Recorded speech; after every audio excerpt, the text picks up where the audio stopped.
Hi, I'm Natasha, and in this video, I'm going to show you how to complete the 2 PTE writing tasks you'll see on test day. I'll explain each task to you, and then you'll attempt the task yourself, after which I'll show you a high-scoring model answer. On test day, you'll get 1 or 2 summarized written text questions, and you'll write 1 or 2 essays. You'll get 10 minutes to complete the summarized written text, and 20 minutes to complete the essay. Please note that you should spend all of the time given on each of the tasks because the time you don't use does not carry over to the next task, so use every last second. All right, let's take a close look at the summarized written text task. This is what it looks like on test day. You will see up to 300 words of text. Your job is to summarize that text down into a single sentence. That's right. You need to boil all of that text down into one sentence. This means that you have to disregard or ignore a whole lot of text and find the most essential information that summarizes that text. You can use some of the key words used in the text, that's fine, but try to use your own language to summarize the text. Now, you get 10 minutes to complete this task. You should spend about 3 minutes reading carefully and taking notes. You should spend about 4 minutes writing and rewriting your sentence, and then you should spend 3 minutes checking to make sure it's perfect. Ready? I'll give you 3 minutes to read, but feel free to pause the video if you need more time. Away you go.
So hopefully you have understood that rather complicated text. Ideally, you pulled out of it the main idea and any sub-ideas or important details. And now You're ready to write your single sentence summary.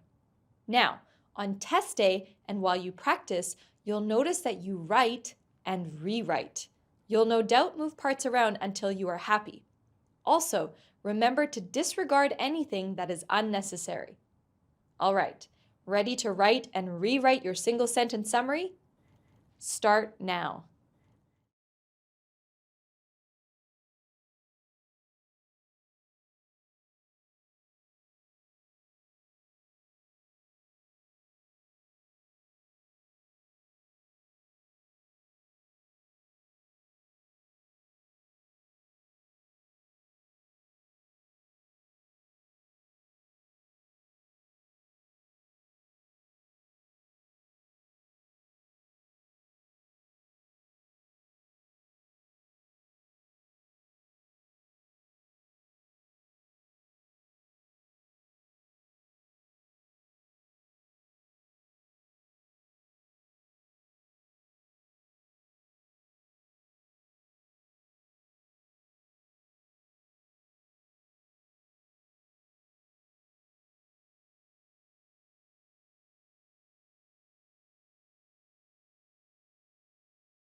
How did you go?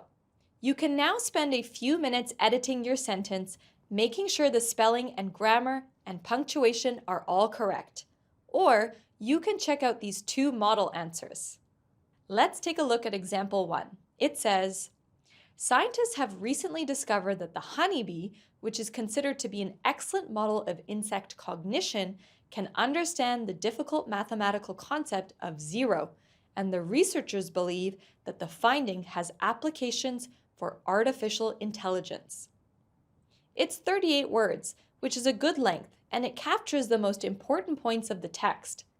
It's also a well-written sentence in terms of grammar and vocab. What about example 2? It says, new approaches in artificial intelligence development have been opened up by the recent discovery that honeybees, with their tiny insect brains, are capable of grasping the mathematical concept of zero. It's 31 words, also an acceptable length, and captures the main idea and the sub-ideas of the text. Both of these examples would score perfectly or almost perfectly. As I mentioned, it's just as important to be able to ignore information than finding the right information. It's all about finding the central idea of the text and any critical sub-idea. So for summarized written text, you are scored on 4 criteria: content, or how well you captured the main idea; length, whether you write between 5 and 75 words; grammar, whether you used accurate grammar; and vocabulary, whether you used precise words to convey your meaning. So, how do you think your sentence was? Would it get a perfect score? If not, why not? Remember to think about getting expert feedback from E2 Test Prep at any point if you're unsure about your writing. Okay, let's take a look at the essay now. Before we do anything, let's recap the plan and structure. The structure is key to your success and will allow you to write a great essay in under 20 minutes. So, read the question prompt, not once, not twice, but at least 3 times. Then, plan your 4 paragraphs. I suggest sketching your plan out on paper. It will help enormously. Here is the essay structure. It consists of the introduction, body paragraphs, and conclusion. All right, so before we start writing, let's go through the question prompt together. So the question prompt is, standardized testing, where all students in an education system are tested and compared, is widely used. Some people argue that too much testing is taking place and that tests are destroying creativity.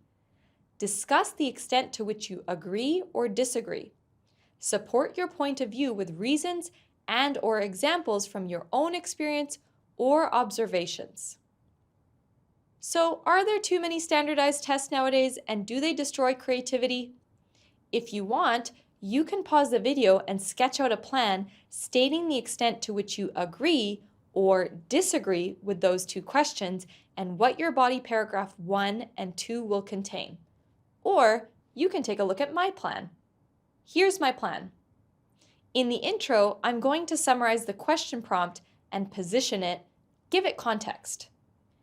My paragraph 1 will be about how testing helps identify students who are struggling and how it can help improve curriculum.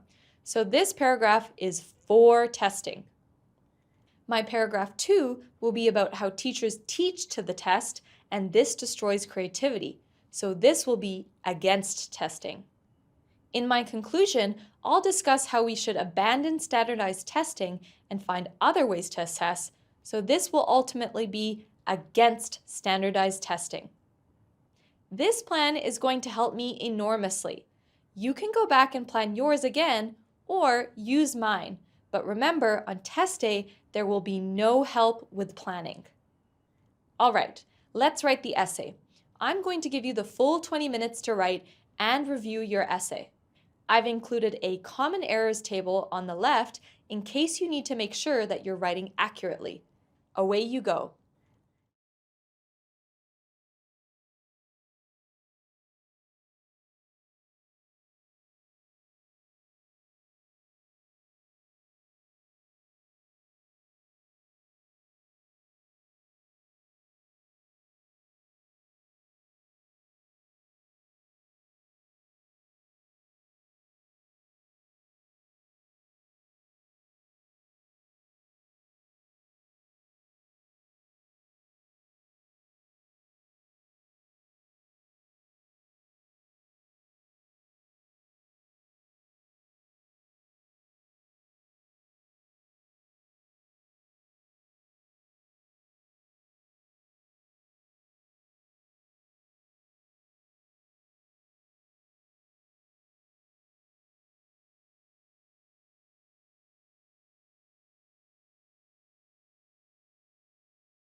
How did you go writing your essay?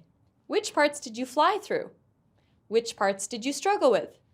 Remember, if you feel that you want writing feedback, you can get it by signing up for free to e2testprep.com. All right, let's take a look at a sample top-scoring essay now. Keeping the question prompt in mind, I'll now read this essay aloud for you. Pay attention to how the essay is built on the structure and how it follows the plan. Here's the introduction. For thousands of years, education systems around the world have tested students to measure progress and evaluate methods. Many people, including those working on the front line of education, believe that too much testing is taking place and that creativity is being sacrificed. This essay will discuss the advantages of testing, but will argue that standardized testing is destroying creativity. Here's paragraph 1. Standardized testing of students at different stages during their school years can provide valuable information. If students are having difficulties with basic skills like reading, writing, and mathematics, early detection can help educators to remediate their skills. It can also help educators to develop the curricula and teaching methodologies. Additionally, tests can be viewed as a motivator for students, giving them a clear objective for their studies. Here's paragraph 2. On the other hand, a lot of criticism has been directed towards standardized testing. Since schools and teachers know the importance of the test results their school obtains, they find themselves teaching students to pass the test at the expense of other areas of the curriculum. Subjects that nurture creativity and different thinking, like art and music, can be neglected. Removing these subjects from school timetables means students have limited opportunities to express and develop their creativity. And here's the conclusion. This essay discussed how standardized testing enables the identification of students in need of extra help and motivates students, but how it also leads to a focus on test results at the cost of creativity. In my opinion, policymakers should abandon standardized testing and should look at more holistic ways of assessing students' progress while nurturing creativity. Now, I want to take a closer look at how this essay was coherent and balanced the argument before providing a final point of view. This is a challenging skill to master. Pay close attention. Note the highlighted vocabulary. The red text shows basic linking across paragraphs, while the blue text shows linking across sentences and ideas. It is all simple vocabulary, but it has been used correctly to show relationships between ideas. This builds coherence. Also pay attention to how the first paragraph discussed arguments in favor of testing, while the second paragraph discussed arguments against testing.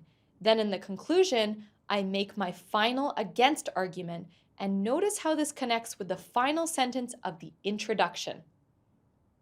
This is what it's all about.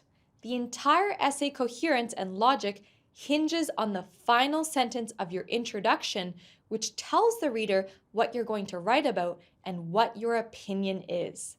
Then you tell the reader in paragraph 1 and 2, and finally, in the conclusion, you tell the reader what you told them. So how do you think you went? What do you think your score is if you compare it to the official scoring criteria? Did you answer the question fully? Did you write between 200 and 300 words? Did you use the structure as shown in the sample essay? Did you use accurate and varied grammar? Did you use good linking words? Did you use a range of vocabulary? Did you spell the words correctly? Just for fun, give yourself a score out of 15. And remember that if you want real writing feedback, then you can get that from our expert teachers. And always keep the essay structure in mind. It'll save you time and help to boost your score. Just before we go, if you're unhappy with your performance on this writing test, then let's think about how you can improve your performance. Did you write off topic? Do you lack vocabulary, including linking words? Did you not understand summarized written text? Was your sentence too long or too short? In the essay, did you find it difficult to develop a single argument in each paragraph? Was your introduction unclear? Did you have problems with grammar? How was your spelling? Or did you struggle with time? Or did you not understand how to apply the essay structure? You'll get better with practice and feedback. Keep up the good work. Remember, if you're looking for practice questions, explanation videos, or essay feedback, sign up to e2testprep.com. We have everything you need to make sure you're well prepared for PTE. Thanks for watching.